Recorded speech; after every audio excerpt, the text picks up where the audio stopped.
Wonderful. Hi, everybody. Hope we are doing well today on Wednesday afternoon. Some of us are very cold and some of us are not too cold, depending on where you are in the world or where you are even in Australia. All sorts of weather we're getting. So I'm just checking that I am actually live before I get into it. So we're up to episode 14. I can't believe it. It feels like it's gone really fast from the moment I decided I would like to go live every week and talk to everybody about a topic around sustainability. But yeah, here we are, episode 14. And we'll be talking with the lovely and wonderful Dr. Kate Ringvall.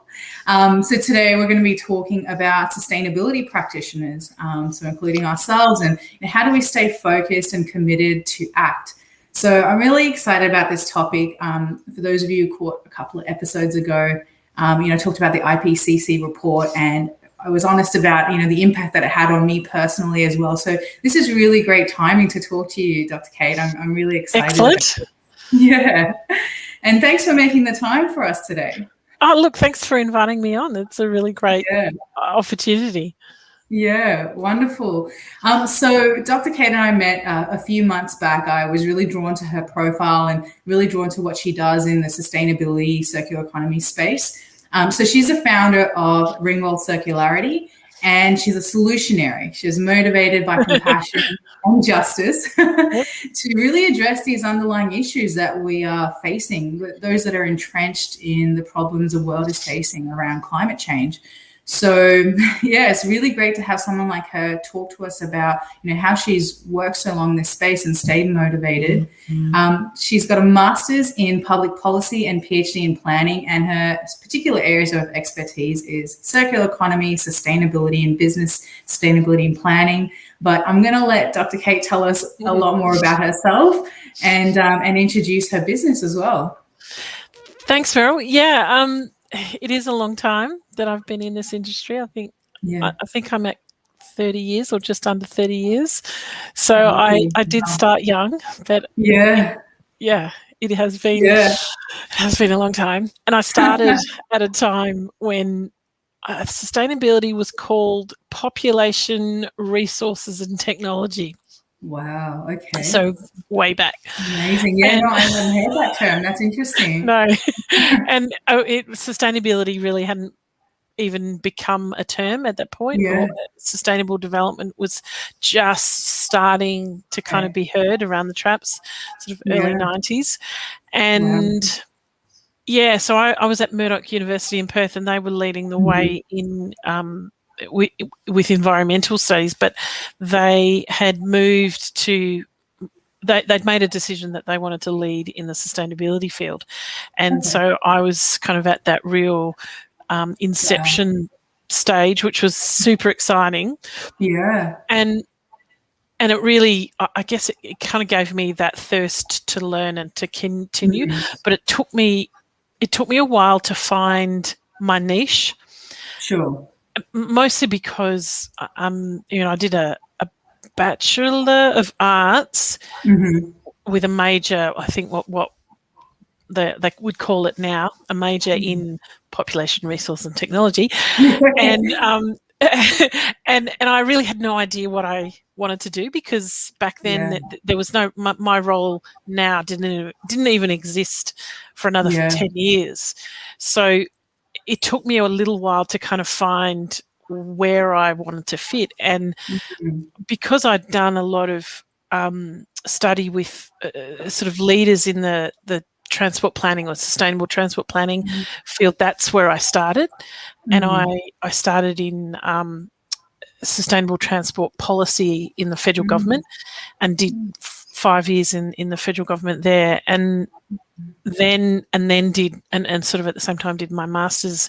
And at that point I was kind of fully into public policy and trying to understand how do we implement sustainability and how do we integrate that at a country level and across all of the sort of gamut of topics that you could have in sustainability.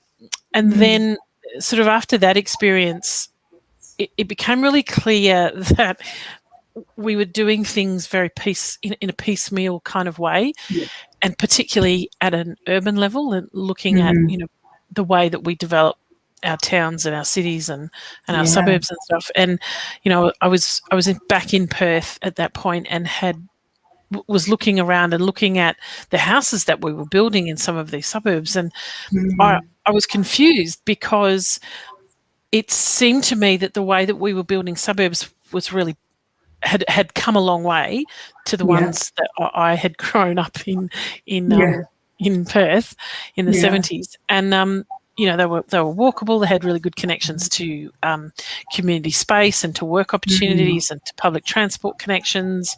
They were dealing with stormwater runoff, and they were better, and they were managing water better, and they were doing better at holding on to pockets of endemic species of trees and bushland and stuff.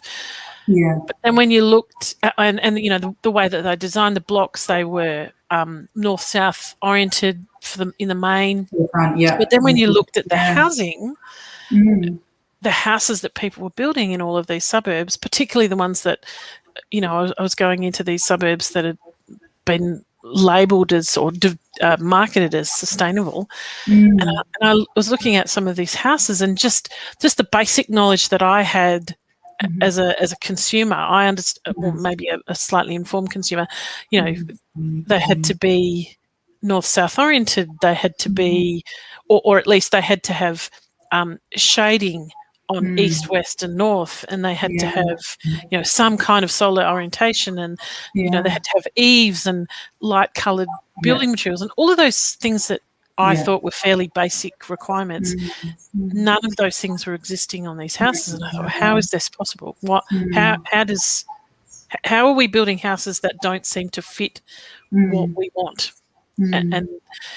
And so that kind of led me into planning, and I'd never really been in planning, urban and regional planning. I'd done most of my work in that transport planning kind of side of the world, and it became really clear that there was a problem. And so that led me on to doing a PhD, and that's really what I did my PhD on. I looked at these suburbs, new suburbs that had been marketed as, green or eco or sustainable or, back to nature or whatever kind of phrase developer used. And so I looked at how the suburb had been developed, what sort of house, the energy efficiency of the house, and so sustainability of the suburb, sustainability of the house, and then the lifestyles of people as they had moved in, and it was pretty illuminating.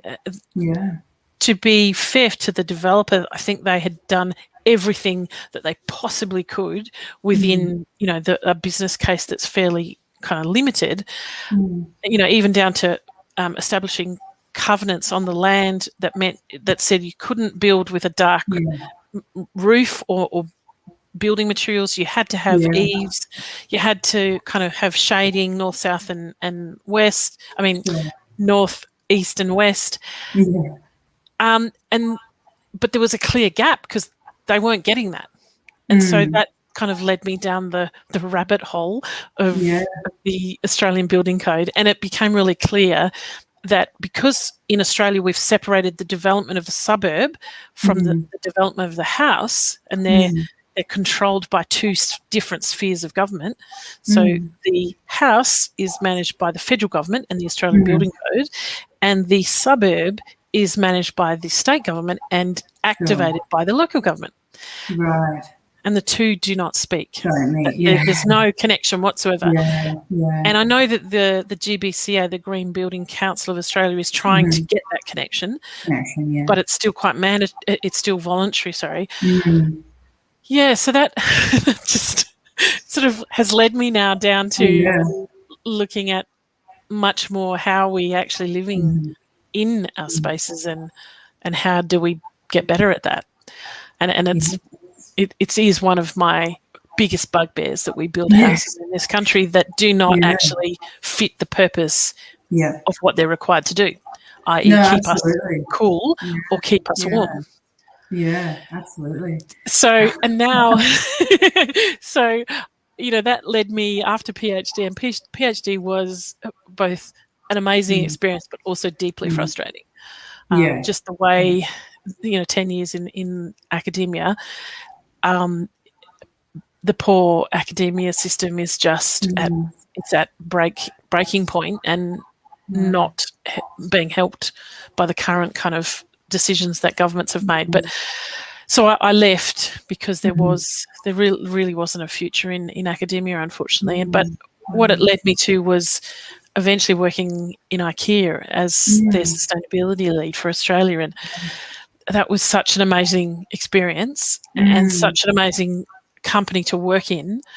And it was amazing. And it really taught me so much around product and how we get sustainability integrated really well into product, and how do you help consumers to purchase mindfully and consciously. And so I finished with IKEA last year and really fell into consulting. There was some work that needed to be done, and someone said, "Oh, look, can you just do this?" Yeah. I love that. That's what your career's built you up to, hasn't it? Yeah, that's pretty much, I think. And most people at my kind of career level, they head towards consulting because it gives you freedom to do what you would like to do, and maybe have a bit more of a voice. And that's been really amazing. So Ringvall Circularity, so my business partner Hui and I, we co-founded that end of last year, and we went with Ringvall, i.e. my surname, because Ringvall is Swedish. It's a Swedish name, but it's also an old Viking surname, and it means ring, obviously circular, and Val is a wall, and it's a circular Viking fortress wall. And that really kind of was an opportunity that we didn't want to miss. So really apt and fitting. So we went with that. And wonderful. And so a friend of mine developed our logo, and it's I love it so much. It really, it's colourful, and it's circles. And so we've been able to really go out to the industry and to the community and connect all sorts of different companies with this concept of the circular economy. And that's really been our focus. But because of our long experience and history and sustainability, we're coming from a kind of really strong foundation in sustainability, understanding that businesses and organisations really need to have that ideally embedded in their company first, and then they can start to implement circular economy principles in their business. And really move their economic growth opportunities to that which is resilient and future-proofed and long term. And ultimately regenerative. That's kind of the key. Absolutely. I wanted to kind of actually just use that as a really good segue just to somebody who's asked a question, actually. Okay. Because I know you primarily, your focus is around buildings and planning, but you obviously understand the importance of what you just mentioned, governance, really, at the governance level within the business. Because Mohammed has posed a question: is what do we think about ESG? So what's your view on kind of the governance framework? I have a mixed feelings about ESG because the sustainability, and not just because the sustainability sector did invent that. It was really invented by the investor kind of CSR kind of area, which is really all that. We should note as well that ESG, for those who don't know, environmental social governance. I just did realise we probably should note that. True. And CSR is corporate social responsibility, which to me is very similar. And they come from the same kind of corporate investor relations camp. So I have mixed feelings about it because I see too many businesses developing an ESG framework, and then that's it, and not actually embedding what I would call is an actual sophisticated sustainability framework. If they do both, great. absolutely. But if they're relying on ESG just as a kind of positioning opportunity, then they've missed the point. I see. No, I absolutely see what you're saying. Yeah. And I think that kind of happened a little bit with the idea of CSR, the corporate social responsibility.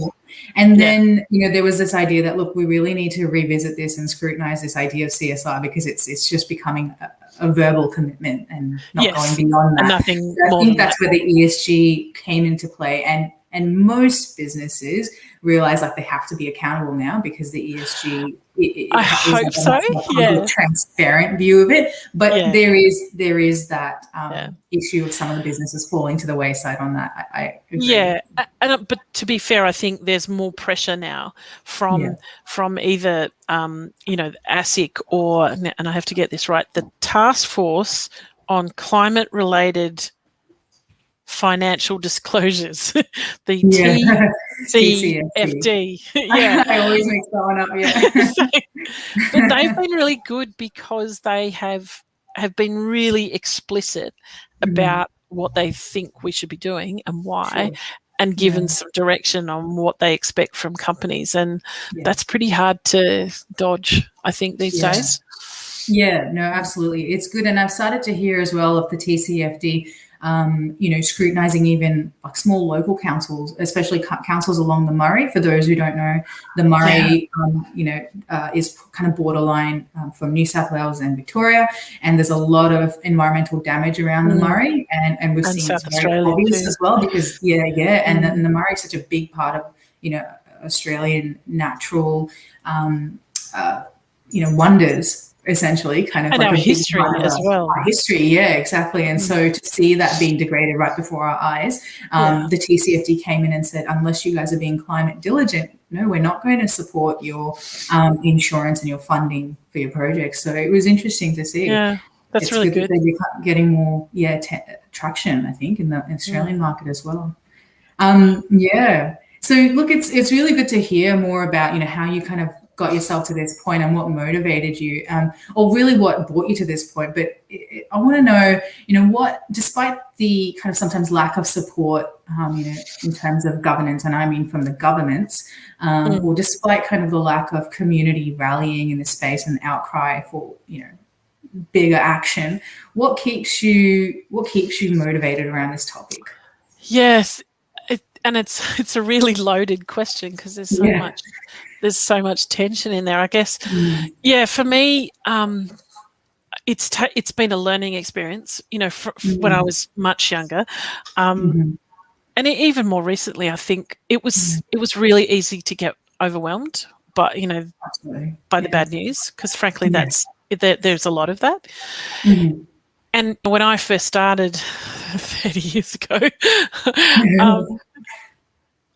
there was much more conversation around, what is that and why would we want to be doing that and who cares? I'm not having those conversations anymore, so that is quite positive. Absolutely.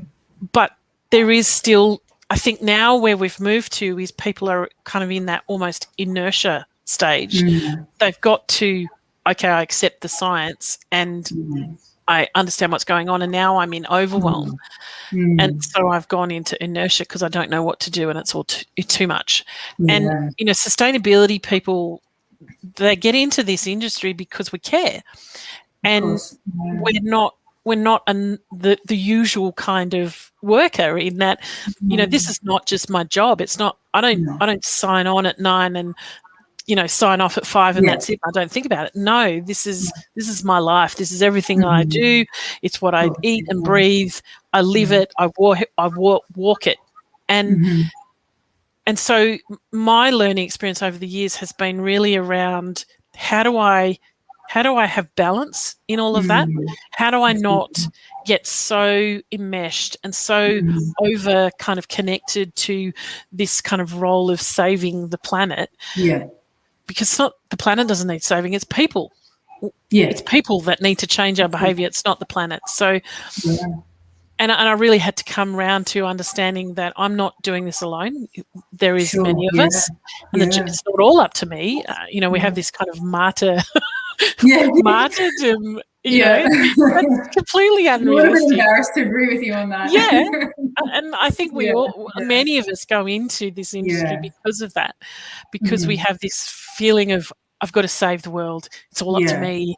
And, you know, there's not enough action and, you know, nobody's doing enough. And look, we can feel all of that, but the reality is there's many of us. And I think for me, one of the key kind of lessons for that was seeing the rise of young people and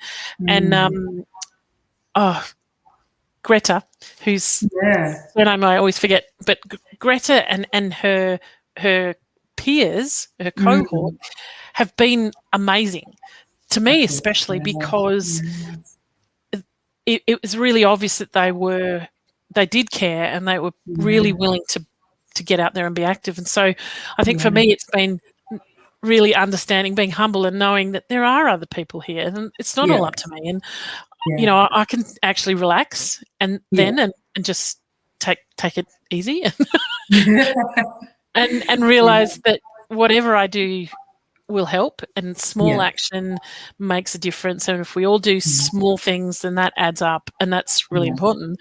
But ultimately, it's taken me to understand not to be completely over connected to my job and over identified with that. Oh, sorry, someone always calls when I'm on another call. So hopefully that answers the question. But it's been a learning experience.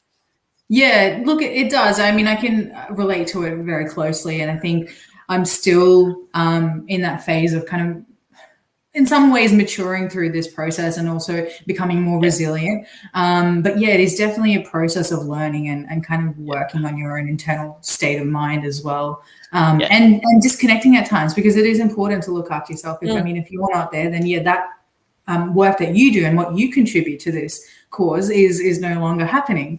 But there are so many people out there. You're right about that. There's so many people out there. So, you know, it's really wonderful as well to connect. I know I've connected with so many people, including yourself, you know, who are working so actively in this space, and it's wonderful.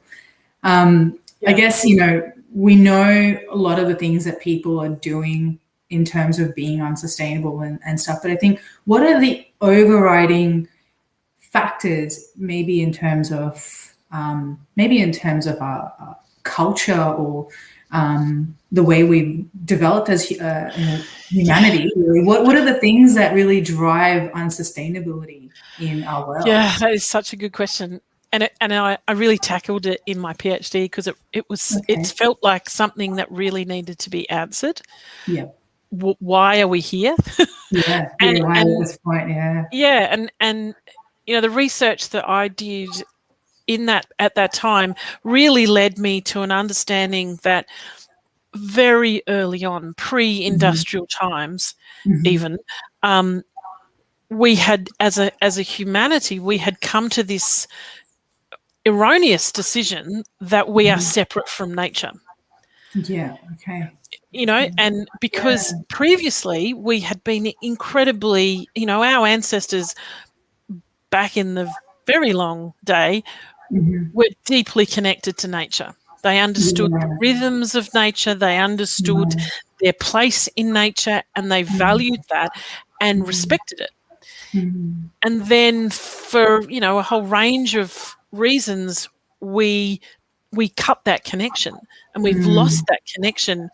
And so it means that if we don't understand and appreciate that we are part of nature and nature is part of us, and the two are incredibly interdependent, then we're not going to value nature. We're not going to look after nature. We're not going to develop our towns and our cities and our lives as if nature matters. We're just going to forget it. And I think that then bred the kind of issues that came out of the Industrial Revolution. And that Industrial Revolution really started on this premise that there was no limit to the parameters of the planetary kind of boundaries. And of course, now we know that that's not true at all. We've known that for a long time, but now we really know it. Yeah. So I mean, I think that's at the crux of it. We have forgotten our place in nature, and we've forgotten that there is a planetary boundary, and that we can't keep consuming the planet and her treasures at the rate of, what is it, 1.7 planets now? Yeah. Crazy. Isn't that crazy? Yeah. Yeah. There was a few things that popped up for me, and I was like, I want to tell her this, and I want to tell you this. Yeah. I'm going to tell you one thing because there's too many Sure. otherwise, because I really connect with that idea. Because, oftentimes I think we, when we donate, or the way that we give our time voluntarily, for more of those altruistic activities that we do in our lives, it's usually around something that we feel deeply connected to. Yeah. And that's why I reflect on this the other day that, well, if I'm passionate about sustainability, it's interesting because I'm not in any way directly connected to the natural environment, in the sense that, when I'm talking about, like, when people have died of cancer, they feel directly connected. It's like more direct. Yes. And it seems indirect, but I've always felt a direct connection to nature. And I found that an interesting reflection, if that makes any sense. Yeah, absolutely. And I thought that movie Avatar was a really great visual, right? I mean, when I watched that movie, I just loved it, because especially in the part where she takes her hair and connects it to the plant. And I was like, wow, that's beautiful. That's real. Like, that's not a fake idea. That's a real idea. We are connected. Yeah. Well, and we're all made of the same stuff. I think that's what people forget. We're all made of the same stuff. Yeah. The animals and we're all living. Plants are living. We're all living and breathing the same stuff. And forgetting that is dangerous. Yeah. Yeah, definitely. And so, we were talking about all the other people that are just doing really great work in this space. And, how do we stay motivated? What are some of the lessons that you can give us, people who are facing this on a day-to-day basis? And, it's not just the people, I should say, it's not just the people working in this space. There are plenty of people passionate about it. I know I've come across a lot of people who just want to actually even shift their entire careers towards sustainability in some way. I mean, back to Mohammed, who asked the question earlier, is studying CSR at the moment, and looking to build his career in this space. So, how do we all stay motivated? Yeah, it's a really good question. I mean, I think for me, getting realistic about what I can do and what I can't do, and being okay with what I can't do, and connecting to nature every day. It sounds kind of, a bit twee, but it's true. Yeah, absolutely. Yeah, even just for your mental health, connecting with nature is helpful, good to breathe in some clean oxygen, all of that sort of stuff. But I think it's also just a reminder of what we're doing and why we're doing it. And I think taking small actions, if we all take small actions, that adds up to some exponential action later on. And realizing and connecting. I think networks and collaboration are key. We can't do it alone. No. And the circular economy is built on the very premise that we need to collaborate. Yeah. And I think that's the way that, I mean, I can speak on behalf of kind of Melburnians and even just Australians. I'm seeing a lot of entrepreneurs starting their businesses and really valuing collaboration above all else. And even businesses not hiring the big, mammoth-sized consulting firm, but really the small ones and the ones that are being really collaborative and innovative. So, yeah, absolutely. Yeah, I agree. I think it has changed, which is really good. I mean, that's how it should be. Yeah, absolutely. Oh, look, it's really good. It's been so nice to talk to you about this. And, I feel that not just sustainability practitioners, as I said, a lot of people care about this, and kind of climate anxiety is a real thing. So, it really is. Yeah. So, you're popular today. But it's just good. It's good to talk about it and know that we're all in this together and we're all feeling it as well. And so you're taking this in bite-sized steps and connecting with nature. Key takeaways here, I would say. So yeah, really good to have you on, and I hope that everybody has found this useful, and it'd be really good to know how can people get in touch with you or connect with you. I mean, I'm happy to post your business page as well, but yeah, definitely. Yeah, we've kind of spread ourselves across the social media channels. We're on LinkedIn. We've got our own website, so Ringvall Circularity.consulting, and we're on Instagram and Twitter. Great. I think that's it. Yeah, but yeah, look, I really love to connect with all the peeps, and if anyone always happy to answer questions. Yeah. And thanks for having me on, Meryl. Wonderful. Well, that's been really good to have you on, Dr. Kate. And thank you, everyone, for joining live. And I hope to catch the replay. Let us know, #replay, if you're watching it later on. And reach out to Dr. Kate if you have any questions. I will post her business page as well on the lives. Thank you, everybody. Bye.